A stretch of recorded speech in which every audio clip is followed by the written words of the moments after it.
Friends, कैसे हैं आप सब। मैं पूनम एक बार फिर से आप सभी का स्वागत करती हूं आपके अपने YouTube channel teach and learn with Poonam में।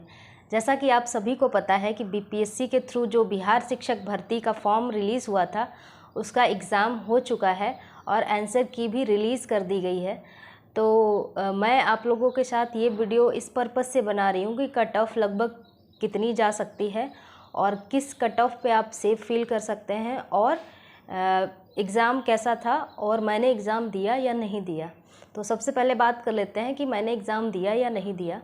मैं एग्ज़ाम नहीं दे पाई, उसके कई रीज़न्स हैं। पहला रीज़न कि हमारी अभी न्यू ज्वाइनिंग हुई है तो उतनी छुट्टियां अभी नहीं मिलती हैं। प्लस मेरा ट्रांसफ़र एक नई जगह हुआ था जिसकी वजह से मैं उनसे उतना कनेक्ट नहीं हो पाई थी कि मैं छुट्टी मांग सकूं। और एग्ज़ाम के जस्ट बाद रक्षाबंधन भी था, उसके लिए भी छुट्टी लेनी थी। घर नहीं गई जब से मैं जॉब में आई हूँ, तो इस चक्कर में मैं एग्ज़ाम नहीं दे पाई। और दूसरा एक फैक्टर ये है कि मेरा केवीएस में अच्छा स्कोर है, तो मैंने सोचा चलो ठीक है, अभी तो एक जॉब कर ही रहे हैं, तो उसके बाद अगर केवीएस का रिज़ल्ट आता है और स्कोर वैसा ही रहता है, चेंज नहीं होता है, तो उधर हो जाने की उम्मीद से भी मैंने एग्ज़ाम इधर नहीं दिया। तो 2-3 रीज़न थे। एक तो छुट्टियां इतनी लगातार, क्योंकि 2 दिनों में एग्ज़ाम था, प्लस जाने का और आने का, मतलब 4 से 5 दिन आपके श्योर जाने थे। और इतनी लंबी छुट्टी मुश्किल था कि अभी नई जॉब में इतनी लंबी छुट्टी मिल सके। और उसके जस्ट बाद रक्षाबंधन के लिए छुट्टी लेनी थी। अगर वो नहीं भी लेती तो 5 दिन की, क्योंकि 7 सीएल ही हम लोग को मिल सकती हैं और 5 अगर इधर हो जाती तो फिर पहली बात तो देते ही नहीं हैं पीओ। तो इस वजह से मैं एग्ज़ाम नहीं दे पाई। और दूसरा फैक्टर मैंने केवीएस वाला बताया। और हाँ, एग्ज़ाम जिन लोगों ने दिया है उनका कहना है या एग्ज़ाम का पैटर्न काफ़ी इजी नहीं था, क्योंकि अगर इजी होता तो लोगों के मार्क्स 120 में से 100 प्लस आते। ऐसा बहुत कम हुआ है। तो मेरे अकॉर्डिंग तो पेपर टफ़ था। और अगर आपने 50% भी स्कोर किया है, यानी 120 का हाफ़ कर दें, 60 प्लस मार्क्स हैं, तो आप खुद को सेफ़ फील कर सकते हैं। और जिनके 80 या 90 या 100 प्लस मार्क्स हैं वो तो श्योर है। जिस हिसाब से चीज़ें निकल के आ रही हैं कि पेपर में माइनस मार्किंग ना होने के बावजूद भी अगर कैंडिडेट्स जो हैं 80 प्लस बहुत कम स्कोर कर पाए हैं, 90 प्लस बहुत कम स्कोर कर पाएंगे हैं, इसका सीधा सा मतलब है कि पेपर टफ़ था, इस वजह से ही इतना कम स्कोर कर पाए हैं। बाकी आंसर की से आप लोग अपने मैच कर लीजिए क्वेश्चंस कि आपके कितने मार्क्स आ रहे हैं। बहुत अच्छे बच्चों के 90 प्लस गए होंगे, वरना 80 प्लस भी कम लोगों के हैं, 70 मॉडरेट लोगों के हैं 70 प्लस, और 60 प्लस 50 प्लस 45, तो मतलब 50% कट ऑफ जाने की पूरी प्रोबेबिलिटी है। अप्रॉक्सीमेट मैं मोटा बता रही हूँ, क्योंकि जो है अगर एग्ज़ाम बहुत इजी होता, फिर से मैं कहूँगी, तो मार्क्स बहुत अच्छे आते। लोगों के मार्क्स उतने अच्छे नहीं आए हैं। जो इधर टेक्स्ट बुक में 90 प्लस 95 प्लस ये स्कोर कर रहे थे, उनके सीधा से 10 मार्क्स या 15 मार्क्स डिक्रीज़ हुए हैं।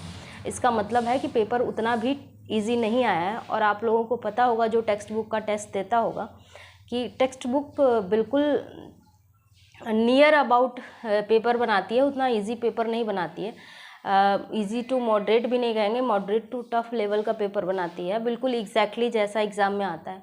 तो अगर वहाँ 90 प्लस स्कोर करना मुश्किल हो रहा था, तो यहाँ भी 80 प्लस ही कर पाए हैं।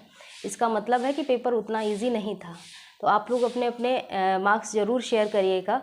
और सोचिए, ये माइनस मार्किंग हटने के बाद है। अगर माइनस मार्किंग भी साथ में लोगों ने ऑब्वियसली तुक्के जम के लगाए होंगे, कोई भी एग्ज़ाम में छोड़ के नहीं आया होगा पेपर, तो ये सब होने के बावजूद भी अगर इतने मार्क्स आ रहे हैं, इसका मतलब पेपर इजी नहीं था। तो आप लोग अपना अपना स्कोर शेयर करिएगा कमेंट बॉक्स में।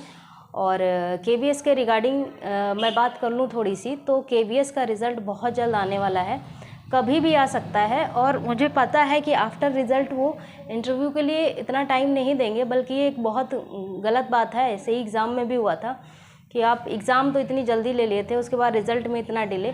तो कम से कम अब तो जब एनसीटी की गाइडलाइन भी आ गई हैं, बीएड बाहर भी आपने हो गया है, तो कम से कम अब इतना तो कर देना चाहिए कि आप रिज़ल्ट शेयर कर दो, ताकि जिनका भी सिलेक्शन हुआ है वो डेडिकेटेड होके अपना इंटरव्यू की तैयारी करने लगें। क्योंकि आप सभी को पता है, मेरे साथ भी यही होता है कि जब तक रिज़ल्ट नहीं आता है तब तक हम उतना फोकस्ड होके स्टडी नहीं कर पाते हैं कि बहुत ज़्यादा फोकस होके मैं तो बिल्कुल ही नहीं कर पा रही हूँ, टाइम नहीं मिल पा रहा है पढ़ने का या कुछ भी करने का।